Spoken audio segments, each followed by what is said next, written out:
नमस्कार सम्राट भाई। धन्यवाद।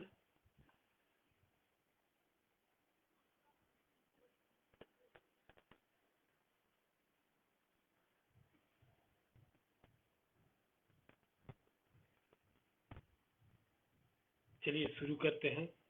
जितने लोग आ गए हैं सम्राट भाई शुरू करें।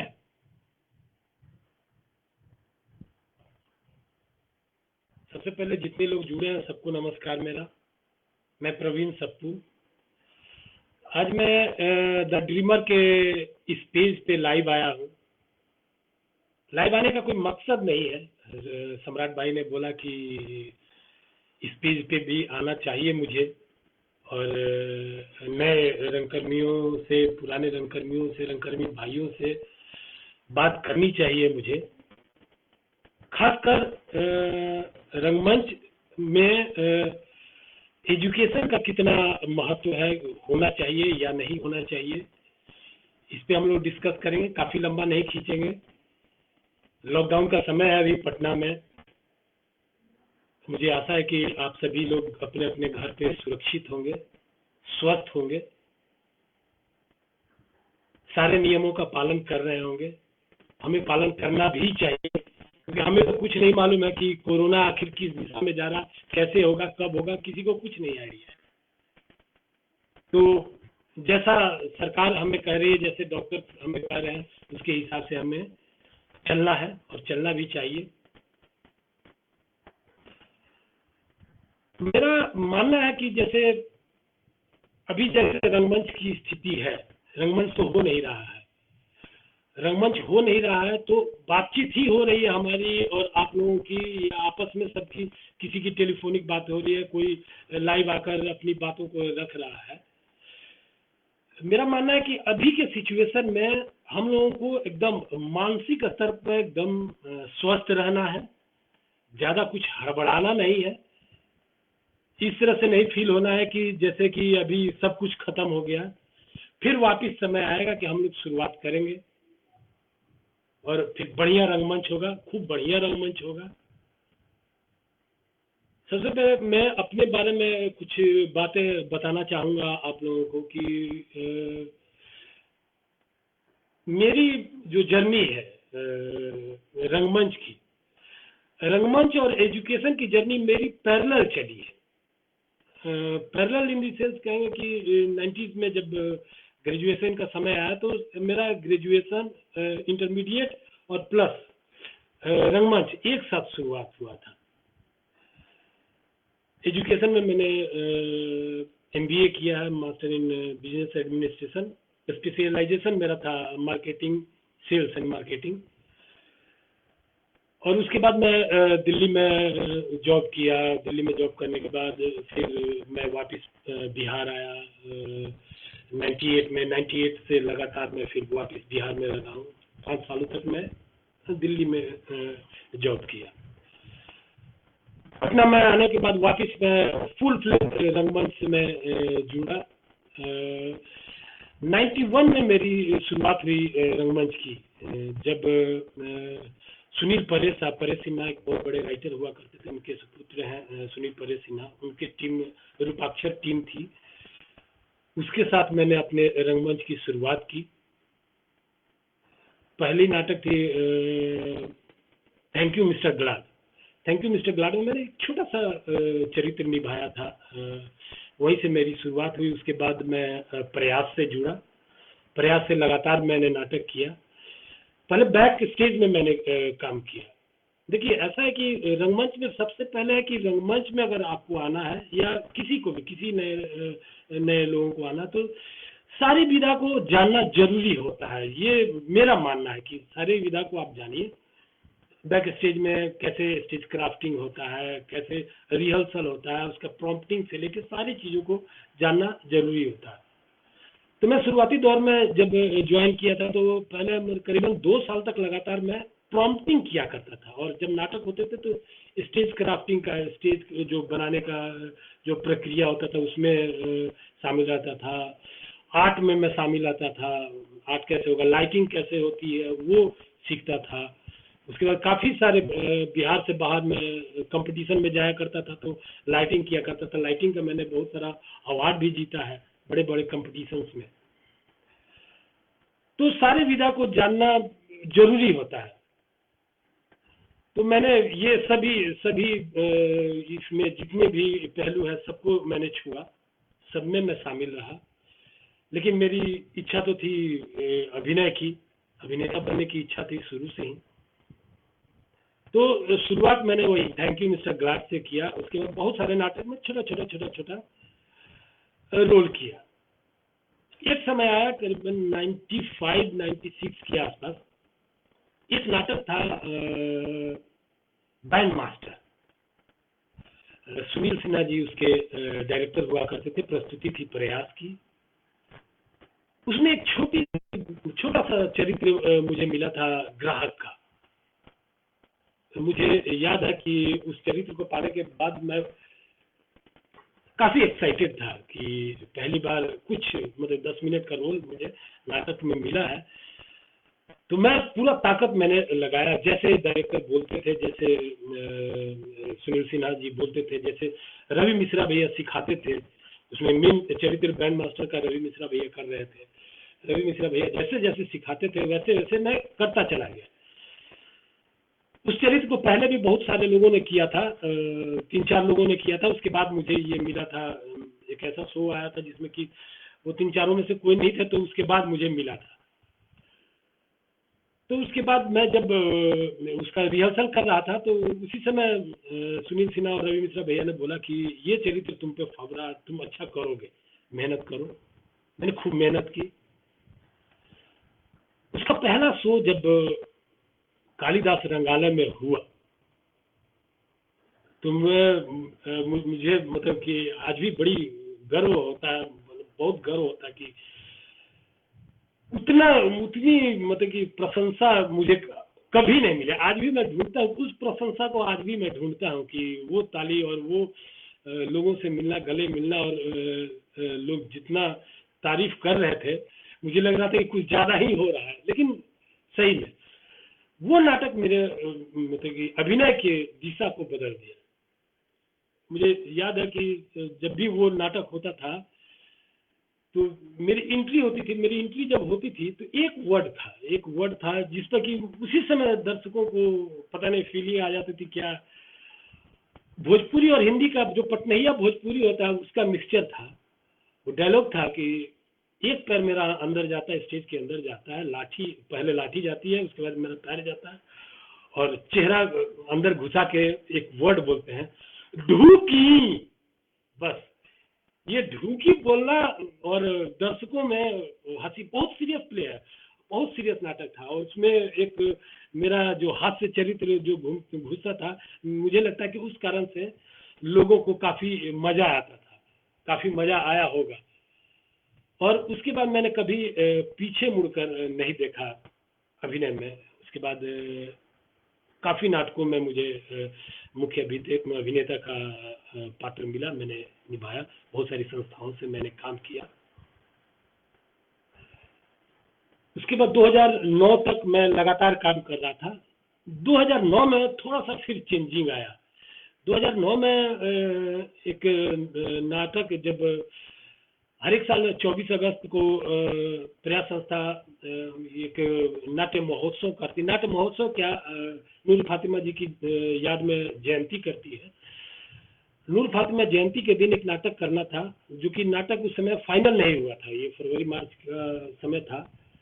नाटक फाइनल नहीं हुआ था, तो फाइनल हुआ कि भाई कौन सा प्ले किया जाए। तो मिथिलेश सिंह भैया का एक ने लिखा था एक नाटक, देवन मिसिर। तो फिर देवन मिसिर का चरित्र मुझे मिला। काफी जद्दोजहद के बाद वो चरित्र मुझे मिला। मुझ पर विश्वास करके भैया लोगों ने मुझे दिया। लाइव जा रहे हैं, आवाज जा रही है? हेलो, कोई बता दे।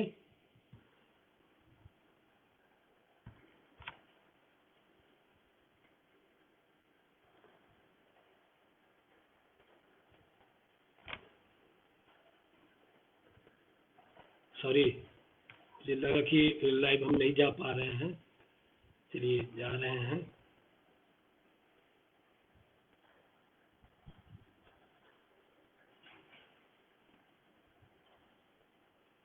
हाँ सॉरी, मैं देवन मिसिर पे था। तो देवन मिसिर नाटक का फिर रिहर्सल शुरू हुआ। 2009 में उसकी पहली प्रस्तुति हुई।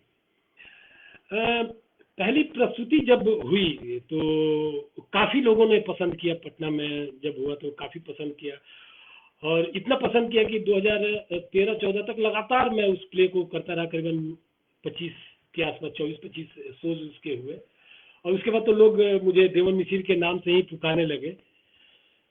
उसके बाद इस पे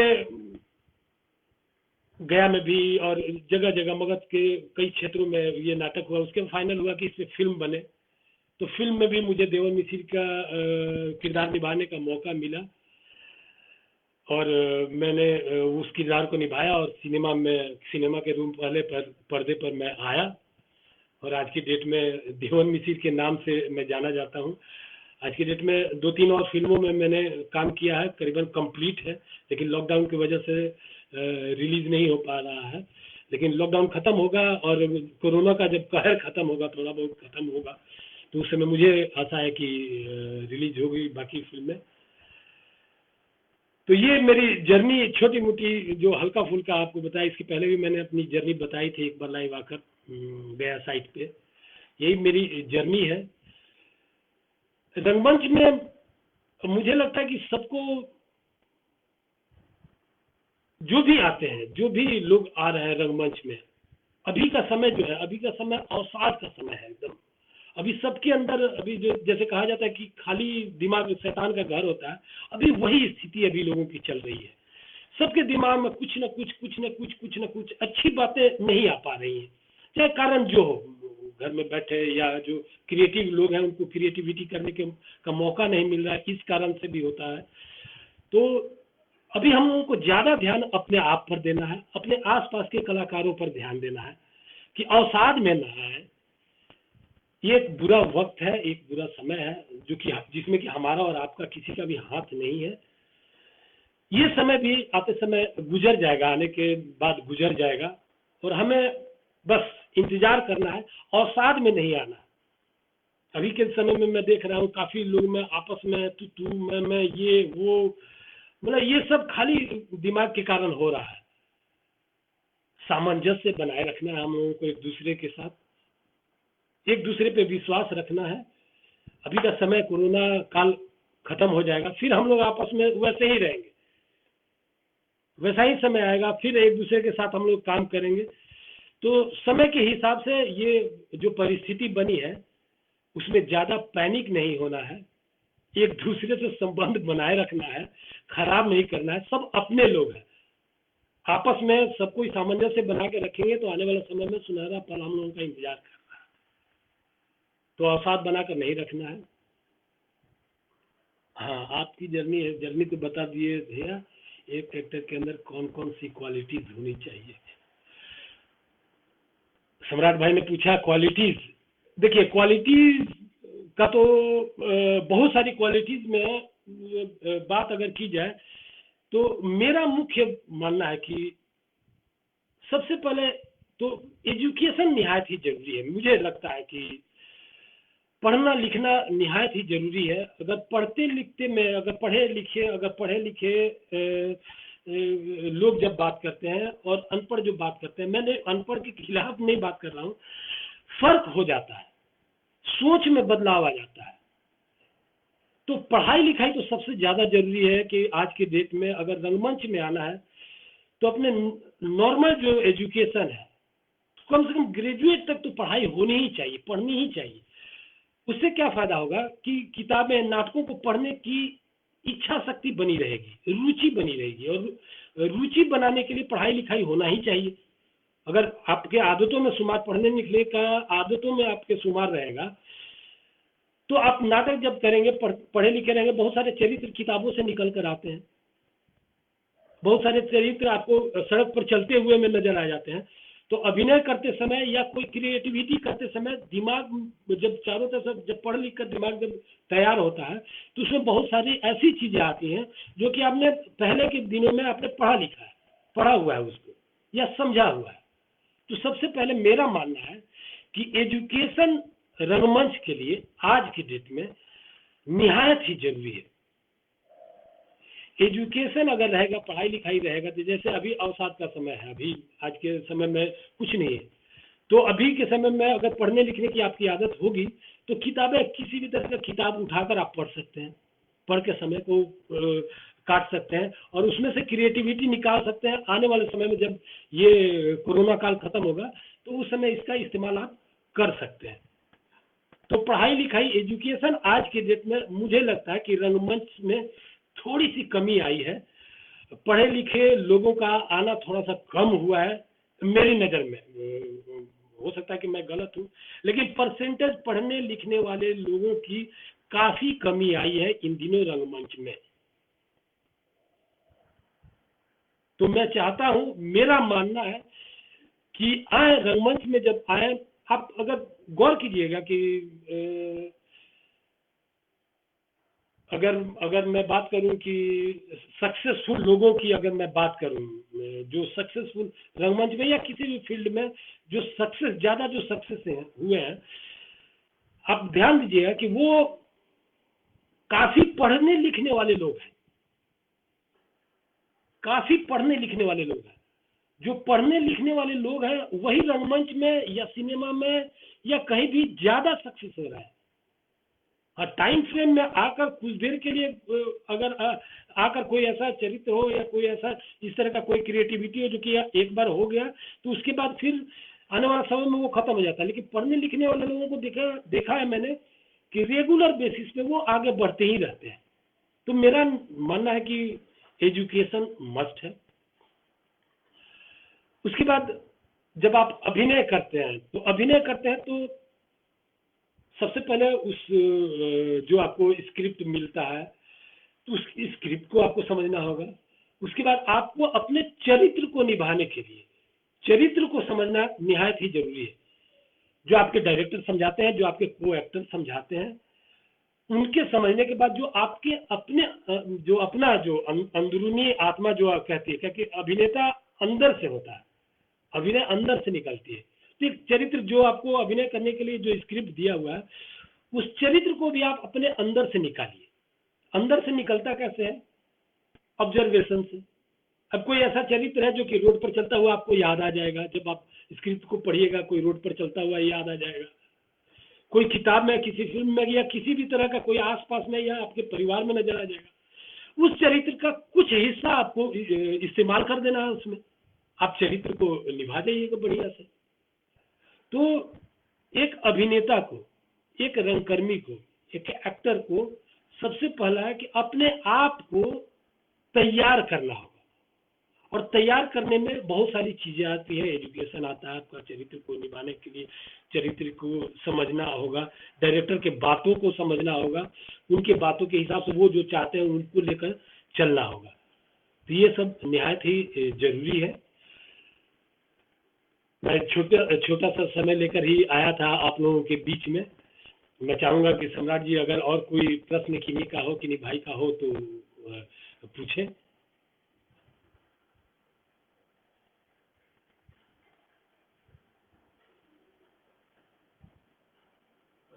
चलिए, तो आज का सेशन मैं यहीं पे खत्म करता हूं और मैं द ड्रीमर को ढेर सारी शुभकामनाएं देता हूं कि आने वाले समय में जो ड्रीमर जिस तरह से काम कर रही है, सम्राट भाई जिस तरह से काम कर रहे हैं, बड़े बड़े लोगों को अपने साथ जोड़ रहे हैं, तो आने वाले समय में मुझे लगता है कि पटना रंगमंच बहुत अच्छी स्थिति में रहेगा। सम्राट भाई को ढेर सारी शुभकामनाएं। नमस्कार।